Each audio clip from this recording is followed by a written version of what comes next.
So we're gonna do this as if like we just finished the East and Mhm. are going to the West.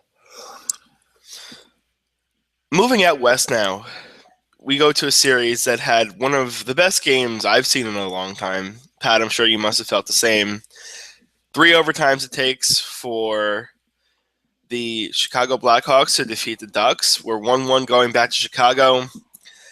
Pat, this one seems like it's kind of a situation where you want to grab your popcorn and wait around a while because this is going to be an absolute battle. What did you make from this game last night? Well, if I have to be honest, my legs are sore, my body hurts, and I feel like death cooled, and I basically what is it? What does it say? Death warmed, and I only watched the game last night. The whole thing because it was one of those games that you just the and I didn't even have we don't even have dogs in these races. It's unbelievable because you know you watch that game and the ebbs and flows of emotion when you look at you know what's going on. All the posts that Anaheim hit in the overtimes, and you're watching basically Joel Quenneville cheat death with Kimmo Timonen and Comiskey out there, trying to hide them basically and just navigate his way to get Hjalmarsson, Keith, Seabrook, and Oduya just a little respite because it's just, I mean, and then you have the Shaw header that was disallowed. I mean, the I can only imagine what it would have been like to be a fan involved in that because we haven't. This was the longest overtime game or the longest playoff game in Chicago Blackhawks history.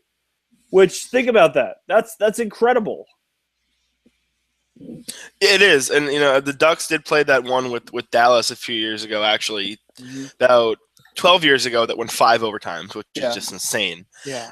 But for this one, yeah, I think the biggest thing for me was I was after every period, I was checking the box score, looking at the amount of minutes played, and Kimmo Timonen, was barely playing. And you look at this and you say, "Wow, they really miss Roosevelt." And Yeah. how they did it, I don't know. And Hjalmarsson was fantastic. Mm-hmm. He made some really big plays. Duncan Keith and Seabrook are as steady as they get. And it's just amazing that they were able to keep it going. But you know what? Now I think it's funny. If the Ducks win this game last night, I think you could have even had a quick series because it kind of Sure. just sucks the life out of Chicago. We gave everything we had into it and we couldn't win. But now it's like Chicago, they got the win.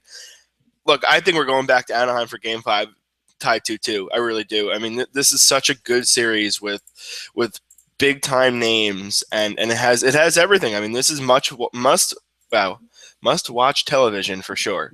Yeah. No, if you read I'm reading some of the transcripts. I read some of the transcripts earlier from the coaches and from Marcus Kruger, and it's like you said, it's a complete ebb of emotion where if you win the game, you basically survived and you won the war of attrition and you're off, but you read all the, I mean, I'm reading about the quotes and they say, how ecstatic the Hawks are to get back to Chicago 1-1. And, they played very well in game one and they didn't get the result they wanted. They probably got outplayed in game two. I mean, think about it. They had not scored a 5-on-5 goal in that game until Kruger's at what? That was 16-12 of the third overtime. I mean, think about that. They went the entire they went basically 5 periods without scoring a goal first, and then an even strength goal. They went the whole game. So, I mean, you were just wondering how they were going to beat Anderson because Anderson was just so fantastic. And then, you get that the header play by Shaw, and, I'm reading Kruger's, reference to that, and he says he thought the game was over. And then they had to regroup, and somehow they did, because you think about that, you're in the second overtime, and you think you win the game, this war of attrition type game, and then you get the goals disallowed. I mean, that's just that has to be the most deflating thing and somehow the Hawks hung on and got to the third overtime, and then obviously won in the third overtime. But man, just I mean, first off, have you seen a play like Andrew Shaw's header?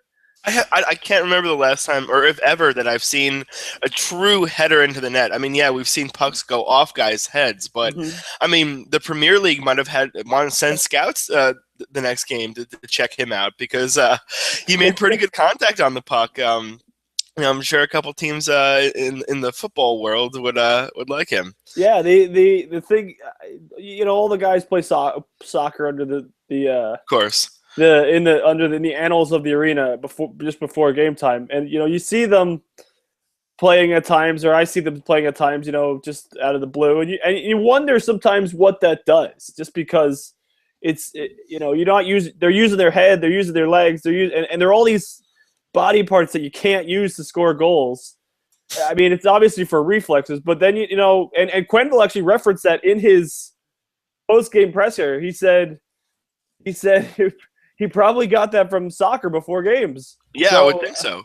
So I mean, it was really funny and to notice that and to catch that, and then I guess Devontae Smith-Pelly had one of those in junior that was circulating the internet in the early morning of Wednesday, the late night on the Pacific and Tuesday. But man, what a terrific game! And like you said, you go back to Chicago even, and Chicago's got to think that it's stolen there. Yeah, I think they have to feel really good about themselves because after game one, where they probably felt that they could have won that game, and then coming into this one, which was not a must-win, but certainly something that a game that you do want to come out on top. Sure. Now they come back, and I think that though they have their warts right now, and I think the longer this series goes, the harder it's going to be for them to roll forward defensemen effectively. Yeah. I mean, look, they have the guys who they are rolling with are fantastic, but there's only so much you can do before your body's just going to break down. Especially playing basically 2 games of hockey in one night. Well, and across time zones, you're going from west to central. I mean, and it's every other day. So, I mean, they're going to play again tomorrow on Thursday, and with 4 defensemen. I mean, Hjalmarsson, Keith, Seabrook, and Oduya all played at least 46 minutes. Seabrook, Hjalmarsson, and Keith all played north of 47 minutes, and Keith almost played 50 minutes. He was at 49-51 of ice time, which, I mean, is just dumbfounding because, he's playing against the best players on the Ducks. These heavy players, they're hard on you, and he's playing almost 50 minutes. He's playing basically, half the game in a game that went to triple overtime. And if you think about it, if they had gone another overtime, there's a legitimate chance he could have hit 60 minutes last night. Yeah, he really could have. And, I mean, that's the incredible thing is that these guys are not only warriors that they can go out there and put up these minutes. It's the fact that these guys have been here in so many big playoff games before. And that's what I almost look at as the big point of contention in this series is what team that has that ability to kind of find the magic is going to do it. And I think we're going to be in store for at least 1 or 2 more overtime games that could go multiple overtimes because they're so close. I mean, the Ducks have that ability to score in the third period, and they kind of seem unflappable, to use an interesting Duck-related term there. Nice. And then you have Chicago. I mean, granted, the magic worked against them in Game 7 last year, so certainly it can happen. And that's, when you get into overtime games, any weird bounce of the puck can be the difference. But I don't – at this point – I think it's going 7. If I had to really give you a pick right now again, though I did pick Chicago in 6 originally, that's hard because these teams are just so evenly matched, and it's going to be who gets the last good blow, and that's it. And you just wonder who of these defensemen that Quenneville has, whether it's – I mean, I don't think Comiskey was bad. He had a brutal turnover that led to a near scoring chance. I think it was in the third overtime. But at the same point, he made a really great play in that third overtime to deny an offensive opportunity for Anaheim. After they would have been a 2-on-1, he got a stick on it and then, deflected the puck away and then deflected the puck away again second time. I don't know about you, Dave, but if you watched that that game last night. I mean, you did, I'm sure. Obviously, you did. Yes. That Sharp, Vermette, and Teravainen line just was everywhere last night. And I mean, you talk about Vermette, and we talked about Timonen as a guy who's not playing a lot. He was a trade deadline acquisition from Philly, but Vermette was too. And they didn't see the ice time. They actually saw the least amount of ice time of any line. Even Chicago's fourth line played north of 25 minutes. But that Sharp, Vermette, Teravainen line, maybe it was because they were fresh into overtime, but they were everywhere. And that Teravainen kid, he is something I like else. him. I like him a lot. And it's funny how we all talk about that Chicago has to kind of shed some salary after this year. Yeah.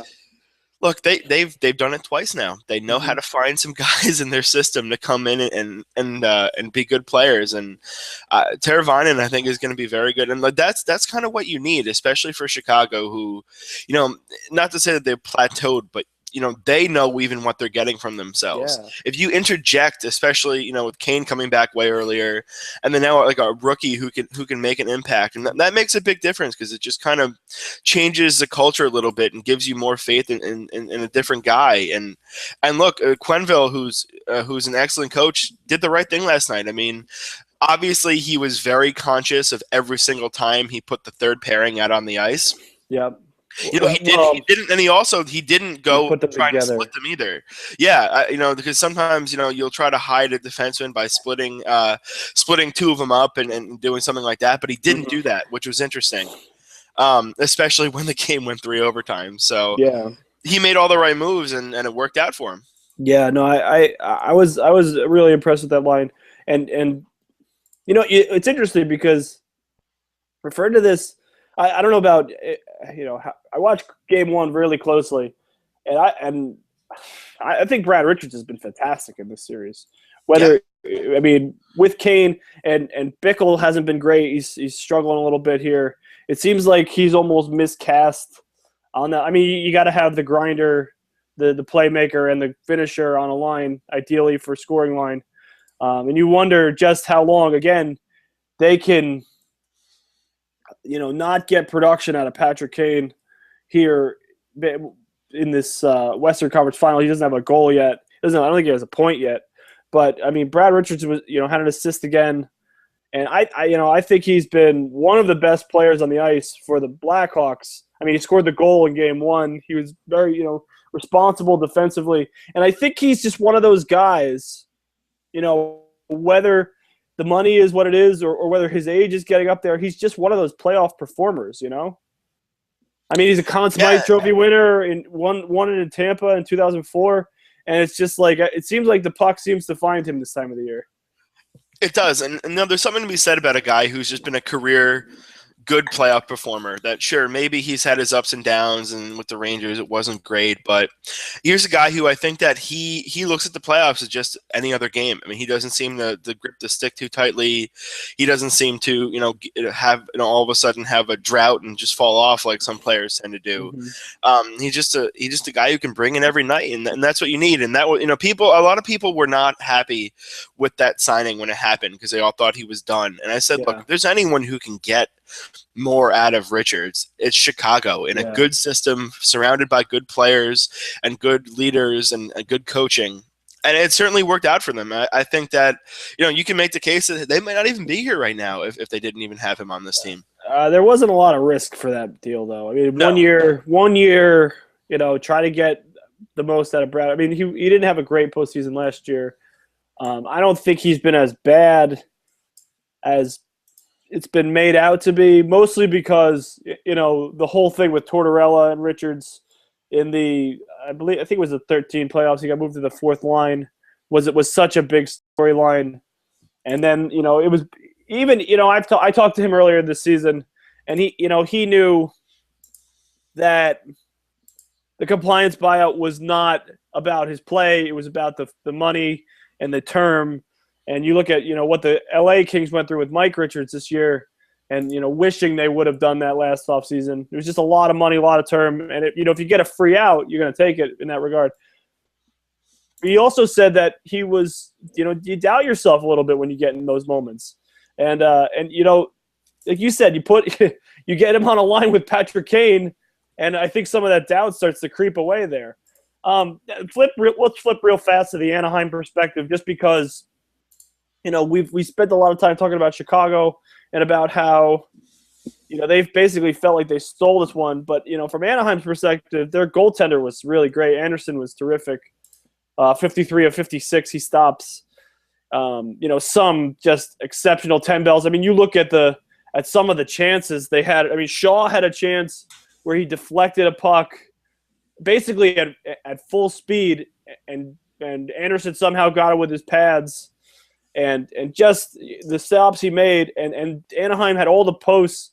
And if you look at their ice time, other than that fourth line, which played about little less than 20 minutes, they basically rolled, 3 lines, basically 4 lines, and 6D, and they just were on the short end of a tough bounce there, where the puck bounces to him and he puts it in, and all of a sudden, they dominate this game, and they're going to arguably the toughest place to play as a road team, where the Blackhawks haven't lost this postseason even. And from a Ducks perspective, what do you think? I think they'll be okay. You look, they have not lost in regulation in the playoffs yet. 10 games in, they have not lost in regulation. You want to say, all right, someone can find a goal late in overtime with them. Until they lose a game in regulation, you got to give this team every bit of the benefit of the doubt, because they've been that good. The one guy who really, Anderson has been spectacular at times. He really has, and I think he's becoming a top 10 goalie. I mean, if not already, I think he's on his way towards that. But who's really stood out to me is Rickard Rakell, who's been very, very good. Won some big faceoffs in overtime. Was out there for a lot of offensive draws at different times, and I think you talk about Kessler and Getzlaf, but if you have a third guy who can win faceoffs and actually get some offense going, that goes a long way. And I think, for me, I'll admit, I thought that the Ducks' depth was going to be an issue because they had a lot of young guys and so on and so forth. A lot of the young guys have been very good. Even Palmieri, on the play that he got hurt, I believe it was the second overtime or maybe the first. Yeah, it all kind of lumps together, where he came through and he kind of got the stick in a weird spot. He almost scored. So. Yeah. To me, the biggest thing that I really like to have seen from the Ducks is that everyone is kind of locked in right now, that you have the young guys. The defensemen don't look overmatched. Lindholm kind of had that little gaff where his stick broke, but, I mean, how much can you really blame that on him? Yeah, unlucky. It just seems like everyone is competing for this team, and where's their weakness? I really don't see one. Yeah, you're right, but you're right. Yeah, I mean, especially when you consider the fact that we all know that the defensive depth for Chicago is the problem.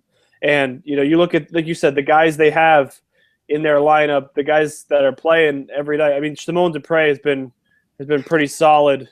In a deal they got him from Pittsburgh, and we talked about that the day of the trade deadline, about how the Ducks beefed up defensively, and Clayton Stoner has been really solid. He was a wrecking ball last night. Yeah, he gets maligned because he's one of those hitter defensemen who the analytics people hate. But, I mean, he's been really pretty solid. And you look at Francois Beauchemin, who, by the way, is a UFA next season. He is 35 years old, so he's almost on his last legs here. 46 minutes of ice time. Wow. Yeah, so, I mean, it's just – I agree with you that the Ducks have to think they're fine, but there's got to be a psychological thing where you play that long and you get that many chances and you dominate play and you drive play and you lose on your home ice.